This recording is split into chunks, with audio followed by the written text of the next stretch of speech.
13 years ago, my husband ran off with my sister. Fast forward to today, I'm out shopping with my daughter when I bump into my ex. He smugly says, "I'm moving back in, so pack up and take my dad with you." My daughter grinned and replied, "Nice work, Mom." Because what she said next left me completely speechless. A long time has passed, Alara. I was perplexed. My sister Saurine and my ex-husband Steve eloped 13 years ago, and I had just run into each other. I was shopping in a supermarket when it happened, in the vegetable area.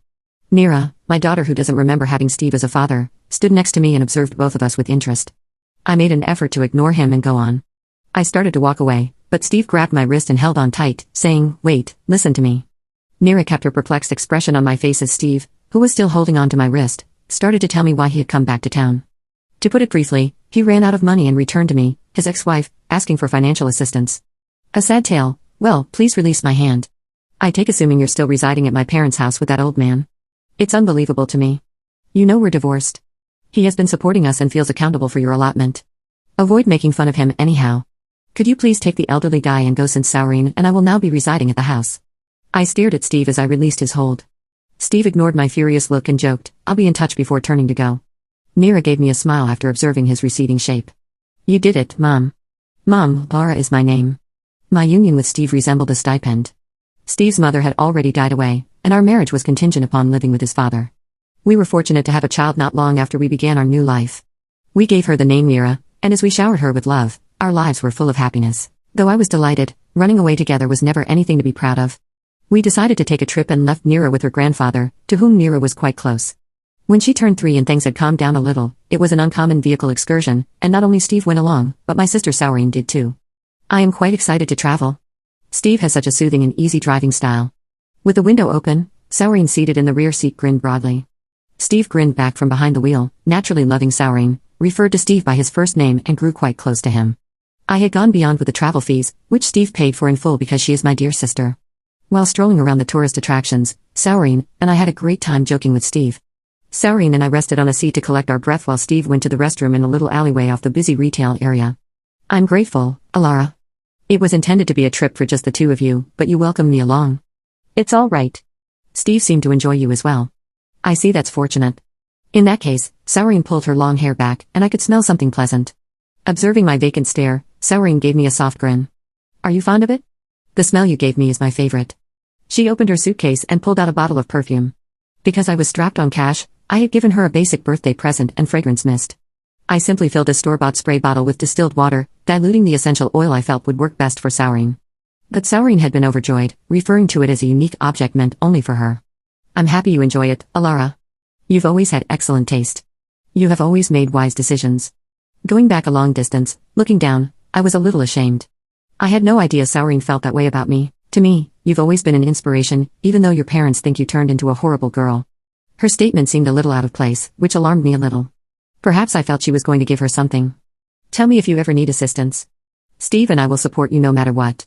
Saurine sprang up as soon as Steve came back, jokingly yanking his arm and telling him to hurry. Since Nero was born, a long period had passed since I had felt such at ease strolling outside. We returned to the hotel after a long day of sightseeing, enjoyed a lovely meal, and promptly fell asleep. I woke up to the sound of the hotel room door opening at approximately 2 in the morning. What's going on? From my bed, I saw Steve standing outside the door and inquired. I think he was surprised to see me awake. Uneasy, I stood up and walked over to face him. At what hour did you go? Did you not go out to drink? No, I didn't at all. Tomorrow we have something planned. Just let's get some rest. A smell I recognized came as Steve attempted to push his way past me and into the bedroom. The scent wafted across the little room of the motel. Clearly, it was the aroma of the perfume Saurine had been wearing. It was more than simply a little odor from spending the day with her. It was so overpowering, I thought Saurine had put on perfume on purpose to alert me to her presence. Am I smelling Saurine's fragrance? Have you visited her room? Steve and I both froze, and it felt like time stopped between us. Saurine was dozing off in the adjacent room. It seemed suspicious if there was a reason he went to her room, but I didn't want to look into it more. Steve looked at me and said nothing. Then, with an embarrassed look, he scratched his head and said, "No." Well, I wasn't going to follow up on this or ask any more questions, but Steve started talking about his affair with no regret at all, almost with the joy of a child caught in a trick. Steve seemed glad to have finally admitted everything. See, I said the truth. Please pardon me. I apologize once more. Then he crawled into bed. After a few minutes of stunned silence, I started arranging the vanity supplies, including brushes and cotton swabs. Hey, what are you doing? Steve was shocked and looking at me from the bed. I ignored him, hurled his shoes and clothes at him, and hurried out the door. The stars shone brightly in the sky at 2 in the morning. I left the motel with just my wallet and jacket, and Steve didn't follow. I was wondering why I was running, but my only thought was getting away at night. The previously bustling tourist destination was deserted and silent. I wandered about aimlessly until around dawn. I took a taxi back home. Since then, I haven't seen Saurine or Steve. They ran away. My father-in-law was concerned when I returned early in the morning, but little Nira was overjoyed and sprang into my arms. I buried my face in her velvety shoulder as I held her. "Welcome back, Mom." "Welcome back." "Thank you, Nira." It was quite awful, the sweet smell that remained in my nostrils. My sole solace, though, came from cuddling Nira, who smelled somewhat greasy and sweet. It has been 13 years since then. On paper, Steve and I got divorced, but we never got in touch again until now. As a single mother, I have been living a serious life with Nira. That is a long time, 13 years. Despite the challenges she has faced, Nira, now 16, has developed into a bright and sincere young woman. She is a pleasure to have as a friend and an excellent student. While Nira and I were out shopping one day, we happened to run into Steve. It's been a while. Unaware that Steve was not her father, Nira observed both of us with interest while we were in the vegetable area of the neighborhood grocery. I made an effort to ignore him and go on. "Hey Alara," grabbing Nira's hand, I attempted to exit the store. Nira obeyed and picked up her speed, sensing something was off. "Wait, listen to me," I was perplexed. I had kept the events of the previous 13 years hidden, and I had even been reluctant to bring up Steve's name, much less his existence, in my relationship with Nira. Nira kept giving me a questioning look. Steve started explaining why he had come back to town while he was still holding my wrist. Steve had been a bad financial manager as usual, hopping from job to job. His money ran out, so he went back to his hometown. He smiled amusingly as if it were someone else's issue. "Please release my hand. Are you still residing at my parents' house with that elderly man? It's unbelievable to me. You know we're divorced. Your father has been assisting us and took responsibility for your allotment. Avoid making fun of him anyhow. Could you please take the elderly guy and go, since Saurine and I will now be residing at the house?" I gave Steve a fierce look as I released his hold. Steve dismissed my anger with a lighthearted, "I'll be in touch," and turned to go. Nira gave me a firm handshake as she watched him go. I had a message on my phone when we came home. I was unaware of how he obtained my number, but it was from Steve, who asked me to leave the residence within a month and included a nice emoji. I could picture Saurine staring down at me and Steve grinning smugly. "1 month," I whispered to myself. "What is this?" said Nira, who had been glancing at my phone from behind. I hesitated for a few while before telling her that the man we had met was actually her biological father and that he was in need of somewhere to stay because he was homeless. Nira grinned broadly and gave a small clap of her hands after hearing the story. "Good job, Mom," she said. "What I mean is that house." Despite myself, I smiled at her comments. My father-in-law, Nira, and I stayed in that residence for a very long period. With its fading white walls and roof, it exuded dignity and history. I wasn't sure whether it was all in my head, but the house appeared to tilt a little bit. Not having the time to mow the garden, the weeds had taken over and the dodder plants had extended their tendrils everywhere. The hardwood floor creaked as the front door was opened. Little Nira used to sprint across the floor to make it echo as she made her way to the kitchen after school. We were indigent and unable to purchase many of our desires, however, I still felt something in my chest.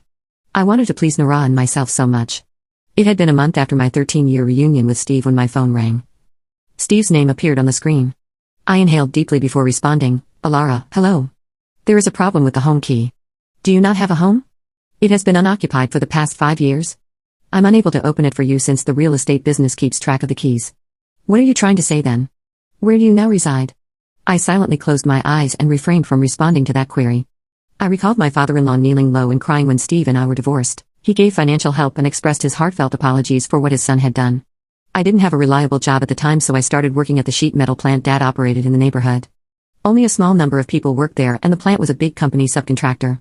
I tried my best to assist with bookkeeping and sales because I was unable to perform the strenuous labor of processing iron plates. I never felt like I belonged in that male-dominated industry with its diverse customers. The few young men who worked there looked down on me all the time. My physical prowess and intelligence were lacking. I couldn't work extra because I had Nira to take care of, and I would sometimes clench my teeth in annoyance when one employee, whose face I can't even remember, told me, "After all, you grew up as a spoiled child." I sobbed in private away from Nira, but I persisted in putting in the most effort and grew my network and business expertise. I wanted to give Nira money to take the place of her absent father. Cash. I wanted to get Nira whatever she desired, including the clothes and cuisine she enjoyed. I wanted to be a strong mother and stand by Nira even if it was difficult.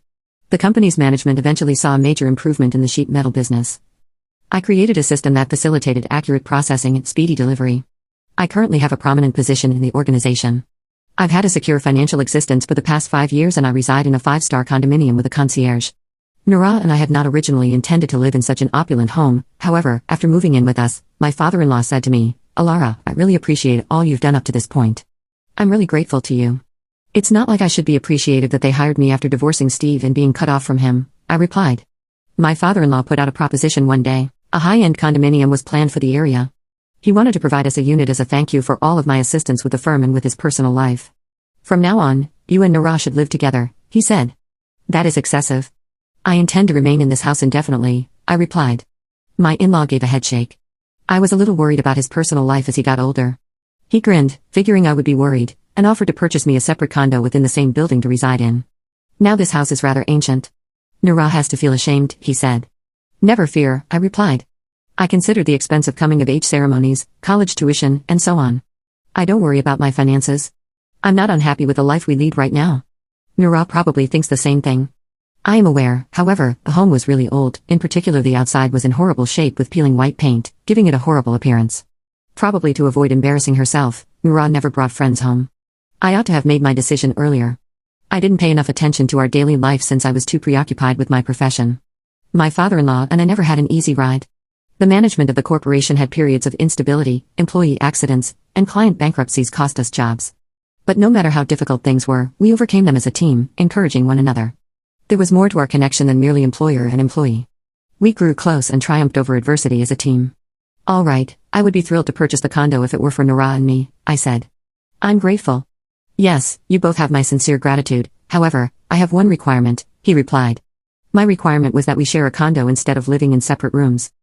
My proposition startled and perplexed my father-in-law, but I went forward without a second thought.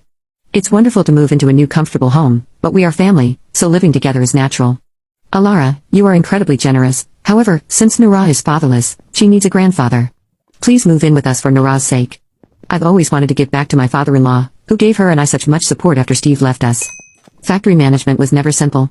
He never missed a day of work at the factory, even when severe snowfall required workers to take time off. I can clearly recall him working at the plant by himself. There were instances where the employees' tasks were too much for them to handle, even after sending the other workers home. My father-in-law continued to work. He would constantly tell me to spend as much time as possible at home with Nora when I feared that he was working too much.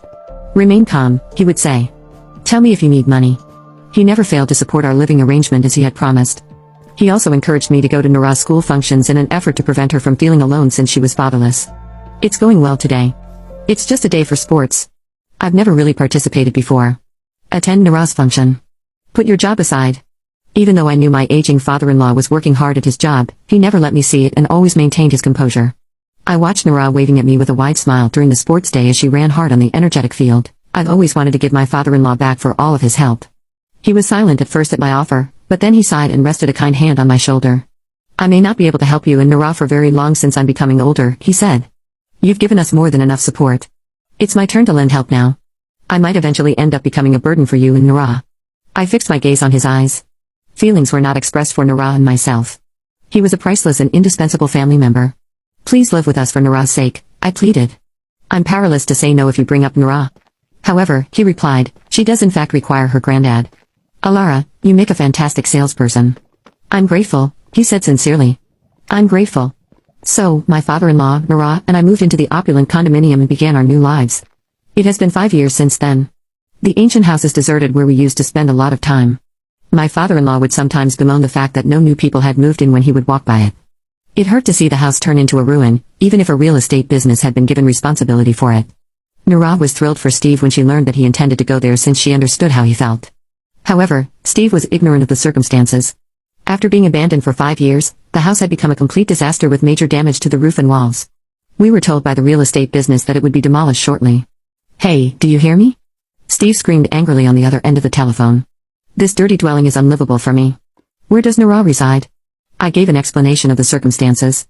I informed him, without going into details, how much my father-in-law had supported us, and how we worked together to expand the business.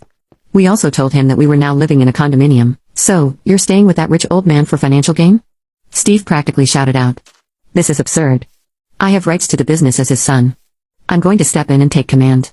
I pushed the phone away from my ear out of habit since the level was so high. Nearby, my father-in-law snatched the phone from me with a quick glance. We shared an office where we worked. "Steve, the reason was that it had been a while," my father-in-law said. "Oh, Dad," Steve replied. Why are you there any now? Nura told me the business had expanded greatly. Am I correct? Please assign me a position. I must get employment. Don't be ridiculous, my father-in-law retorted. Even I was taken aback by how harsh the rebuke was. My father-in-law's fists were balled up, and his shoulders were shivering with rage. Alara is vice president at this time, he growled. The business wouldn't have expanded this far without her. A vice president, really? Steve asked, surprised. Okay, Dad, would you mind moving in with Saurine? Living with your biological son would be more convenient for you. Alara has helped me live my life ever since you vanished, my father-in-law replied. I value her far more than I do you, my true child. My chest warmed at those words. After I broke up with Steve, I was unable to go back home because I felt too guilty about my allotment. I always believed that I was parenting Nura by myself and felt as though I couldn't face my parents. Steve was often reprimanded over the phone by my father-in-law. He described the extent of my suffering after Steve left us, and I had no financial assistance. I wasn't feeling well, but I'm a lot better now, I said. I might not have survived without Alara. You're making this up, Steve insisted. I will now be there for you. Together, let's work. I want to be very clear, I said firmly. You are not welcome here. Please don't call back. He hung up before waiting for Steve to answer. There was just my father-in-law and me in the office. We exchanged a look before laughing out loud. Words weren't necessary. Like a true father and daughter, we had grown closer. It wasn't just me raising Nura. I was really appreciative to have a father that was sincere in his kindness and shared laughter with me. Steve didn't get back to us. No one was concerned about his absence because he had always led a nomadic lifestyle. However, my phone called with an unknown caller ID 3 months later. I was at home as it was my day off. Nura had offered to make lunch, which was rare. So, I was sitting on the couch and watched her happily prepare. Hello, do you know who this is? A familiar voice asked from the phone. I could never forget the voice of my sister. Saurine? I inquired. How are you? Good, Saurine replied curtly. I knew she was down even though I couldn't see her. She said that she had an affair with a married man following her elopement with Steve. His wife had just learned about this and filed a lawsuit against her, forcing her to pay a sizable compensation. Alara, I apologize, Saurine said.